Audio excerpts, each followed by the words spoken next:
बहुत सारे भाई बहन को ऑब्जेक्टिव याद नहीं होता है, ऑब्जेक्टिव याद करने में दिक्कत होता है। इसीलिए आज मैं आपके लिए ऑब्जेक्टिव याद करने का धांसू ट्रिक लेकर के आया हूं, जिससे आप एक दिन में 300 से लेकर के 500 तक ऑब्जेक्टिव याद कर सकते हैं।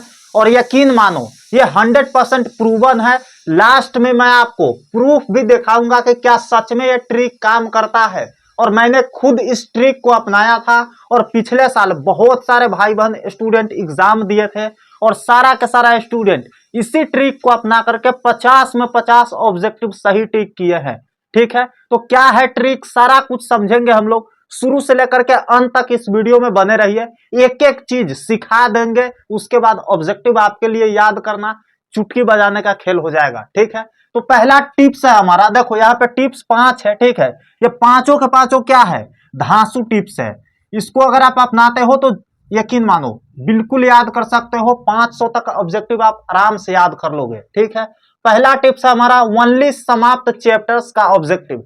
जिस चैप्टर को आपने पढ़ लिया है, समाप्त कर दिया है, उसी का ऑब्जेक्टिव याद करें। अब मान लीजिए जिस चैप्टर के बारे में आपको कुछ पता ही नहीं है, आपने पढ़ा ही नहीं है, उसका ऑब्जेक्टिव आप कैसे याद करेंगे, है ना। तो पहले आपको चैप्टर पढ़ना है और चैप्टर पढ़ने के बाद भी अगर आपको ऑब्जेक्टिव नहीं याद हो रहा है तो समझो कि आपने चैप्टर अच्छे से नहीं पढ़ा है, आपको चैप्टर समझ में नहीं आया है। ठीक है, तो पहले चैप्टर पढ़ना है और अगर चैप्टर पढ़ने के बाद भी उस चैप्टर का ऑब्जेक्टिव अगर आप बनाने में दिक्कत हो रहा है तो इसीलिए तो हम ट्रिक लेकर के आए हैं। सारा का सारा मैटर आज क्लियर हो जाएगा। ठीक है, तो पहला चैप्टर समाप्त करना है। मान लेते हैं हिंदी का पहला चैप्टर है बातचीत।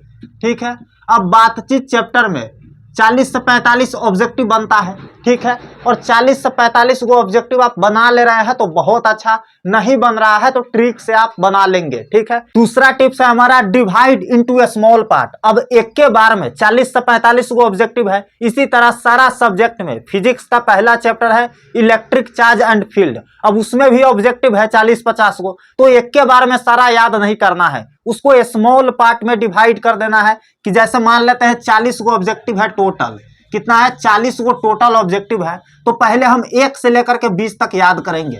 पहले 20 को याद करेंगे और जो ट्रिक बताने वाला है ना वैसा ही आप याद करोगे तो जल्दी हो जाएगा। ठीक है, आगे मैं यहाँ पे बताऊंगा क्या है ट्रिक, सारा चीज मैं यहाँ पे बताऊंगा। चलिए तीसरा टिप्स क्या है, तो विजुअलाइज मेथड को अपनाना है। विजुअलाइज मेथड क्या होता है भैया, तो मन में विजुअलाइज करना है, मन में दोहराना है। कैसे दोहराइएगा, तो मान लेते हैं बातचीत चैप्टर का एक क्वेश्चन है कि बातचीत के संबंध में बेन जॉनसन ने क्या कहा था। तो क्या कहा था कि बोलने से ही मनुष्य का सही रूप का साक्षात्कार होता है। मतलब जब मनुष्य बोलता है तब उसका असली रूप का पता चलता है।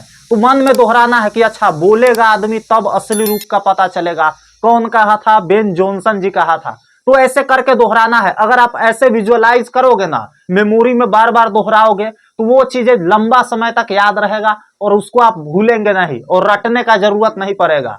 चौथा है आपका ग्रुप डिस्कशन करो। अब ग्रुप में बहुत सारे आपके दोस्त होंगे, है ना, फिजिकल मिल रहे हो तो ठीक है, नहीं तो कॉल कर लो, वो आपसे कुछ क्वेश्चन पूछेगा किसी चैप्टर का, आप उनसे पूछ लेना। ऐसे ही करके सारा आपका रिवीजन हो जाएगा, सारा चीज याद हो जाएगा, आपको पता भी नहीं चलेगा। अब फोन पर बकैती करने से अच्छा है ना कुछ काम का चीज कर लेंगे, इससे आपको पूरा चैप्टर भी रिकॉल हो जाएगा। और अगर आप क्लास में एक साथ बैठ रहे हैं और पहला चैप्टर समाप्त हो गया है टीचर के द्वारा, तो एक दूसरे से सवाल पूछ करके पूरा ऑब्जेक्टिव आप क्लियर कर सकते हैं। तो यह भी तरीका बहुत ज्यादा आसान है। ठीक है, हम तो यह भी अपनाते थे, आप भी अपनाओ, कॉल करके ही कनेक्ट कर लो, सारा कुछ याद हो जाएगा। ठीक है, पांचवा टिप्स हमारा highlight main point in book. अब जैसे ही बुक पढ़ रहे हैं आप, कोई टॉपिक आपको लगा कि इंपॉर्टेंट है, इससे क्वेश्चन बनता है, पिछले कई साल में बार बार पूछा गया है, तो उसको हाईलाइट कर देना है उसी समय।